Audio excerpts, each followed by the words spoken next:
Sir जानना चाहेंगे कि आज क्या कार्यक्रम है और किस उपलक्ष्य में आपने किया? आज पृथ्वी दिवस है और ये पृथ्वी दिवस सर्वप्रथम 22 अप्रैल 1970 को अमेरिका में मनाया गया था।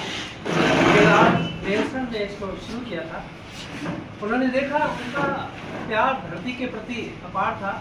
उन्होंने देखा कि औद्योगिकरण के कारण ये पृथ्वी दूषित हो रही है, वातावरण दूषित हो रहा है, पर्यावरण दूषित हो रहा है। तो उन्होंने 22 अप्रैल 1970 को मनाना शुरू किया और जब इसका डिक्लेरेशन हुआ तो अमेरिका के हज़ारों कॉलेजों के विद्यार्थियों, यूनिवर्सिटी के विद्यार्थियों ने पर्यावरण को नीचे जा रहे ग्राफ को देखकर उन्होंने इसका विरोध किया और उन्होंने कहा कि पर्यावरण को बचाना बहुत ज़रूरी है, क्योंकि जिस धरती से हीरे मोती जवाहरात मिलते हैं, अन्न मिलता है, उस धरती को बचाना, पर्यावरण को बचाना बहुत ज़रूरी था। और उस समय 1970 में 22 अप्रैल को तकरीबन 20 मिलियन अमेरिका के लोगों ने भाग लिया, जिसमें एक वर्ग का आदमी नहीं था। उसमें हर वर्ग के, हर जाति के, हर समुदाय के लोग थे और उन्होंने इसमें बढ़ चढ़ के भाग लिया। उस समय तो ये इस प्रकार मनाया गया, लेकिन बाद में ये अंतर्राष्ट्रीय लेवल पे मनाया गया और आज लगभग 192 देश इसको मनाते हैं। तो पर्यावरण को ठीक रखना, पेड़ पौधों को काटने पर प्रतिबंध लगाना, पेड़ उगाना, पेड़ लगाना, ये पृथ्वी दिवस का एक उद्देश्य है। तो आज तकरीबन 1.5 अरब लोग, चूँकि ये नागरिक आंदोलन हो गया है, एक वार्षिक आयोजन हो गया है। नागरिक आंदोलन का मतलब ये नहीं कि किसी एक समुदाय के लोग उसको मनाते हों, एक धर्म के लोग मनाते हों, एक देश के लोग मनाते हों। तो इसमें तो तकरीबन 192 लोगों के देश के लोग मनाते हैं और हर आदमी चाहता है कि हम पृथ्वी को स्वच्छ रखें, क्योंकि अगर पृथ्वी एक ऐसा हीरा है जिससे दुनिया को हर चीज़ मिलती है। हमारी माँ हमारी गंदगी साफ करती है, लेकिन एक ऐसी माँ है जिसको स्वच्छ रखना, एक माँ जो हमें सुलाती है, एक माँ जो हमें सुंदर वस्त्र देती है, और एक ऐसी माँ है जो हमें हर चीज़ की खूबसूरती देती है।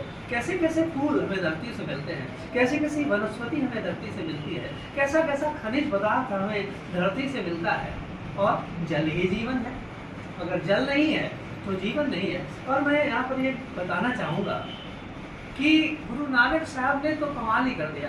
अमेरिका के लोगों ने तो 1970 में ये बात कही और गुरु नानक ने आज से 550 साल पहले कह दिया, पवन गुरु पानी पिता माता धारत महत दिवस रात दोएदाई दाया खेले सगल जगत। पवन गुरु यानी कि ये जो वायु है ये गुरु है, ये परमात्मा है।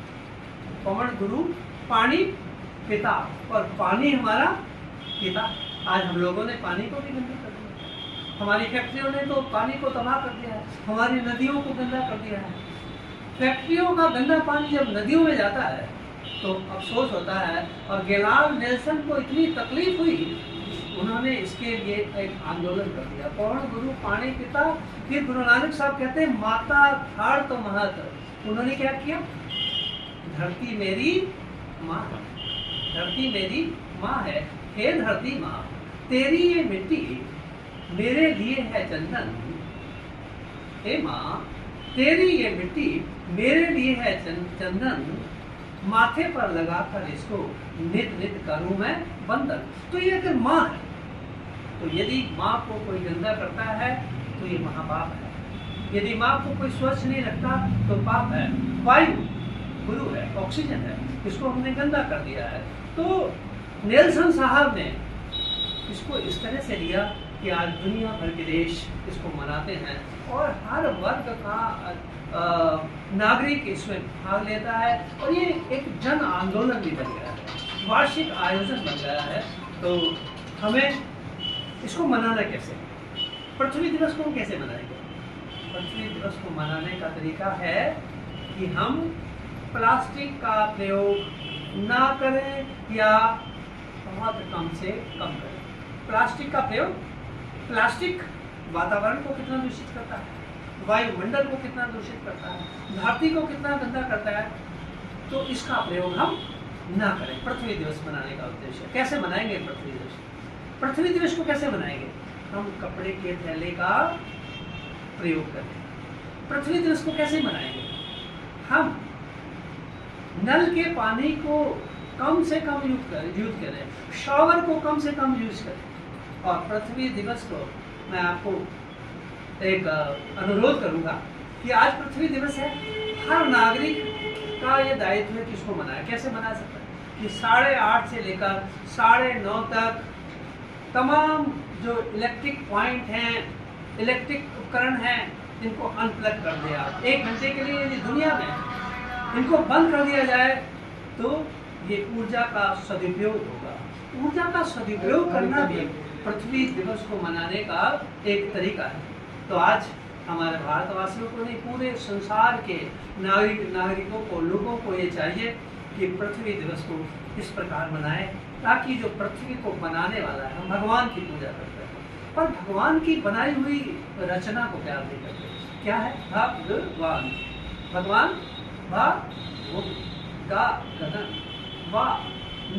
तो ये भगवान यही तो है। अगर हम भगवान को गंदा कर रहे हैं तो पृथ्वी दिवस को मनाने का कोई औचित्य नहीं रह जाता।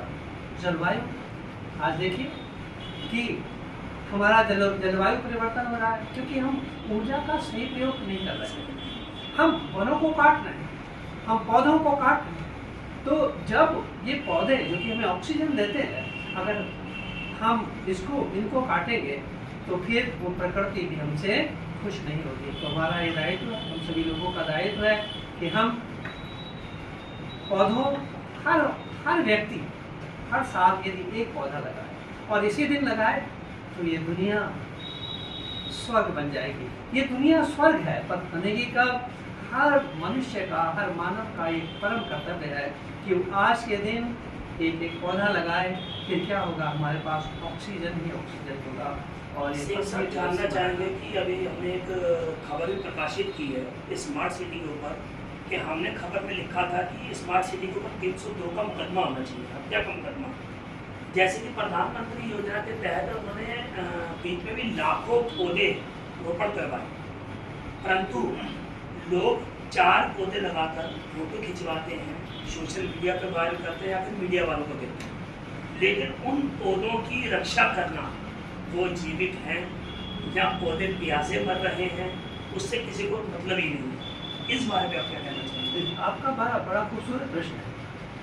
तो पृथ्वी दिवस मनाना तब सार्थक होगा जब जो वन के कानून है, वन विभाग और हमारे भारत सरकार को ये चाहिए, प्रदेश सरकारों को चाहिए कि वो ऐसे कानून बनाए, ऐसे अधिनियम बनाए कि पेड़ को लगाना ही एक सफल कार्य नहीं है। पेड़ की सुरक्षा करना हम लोगों का दायित्व है। और यदि पेड़ को कोई काटता है तो उस पर सख्त से सख्त कानून बने, तभी ये सब संभव हो सकेगा। और स्मार्ट सिटी की जो आप बात कर रहे हैं, केवल पौधे लगाना ये एक लक्ष्य नहीं होना चाहिए। पौधे को संपूर्ण रूप से विकसित करना ये हमारा लक्ष्य होना चाहिए। और स्मार्ट सिटी तभी बन सकती है और वाकई इसके लिए एक ऐसे कानून बने, सख्त से सख्त सजाएं दी जाए यदि कोई पेड़ को काटता है।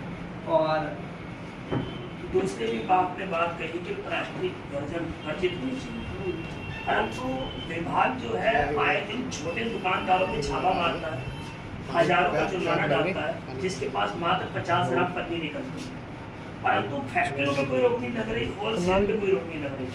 इसके लिए भी हमने खबर प्रकाशित की थी कि लाखों किलो पन्नी गोदाम के अंदर बरामद हुई। नगर निगम की टीम गई, वहाँ पर चाय नाश्ता करके पैसा लेके वापस आ गई।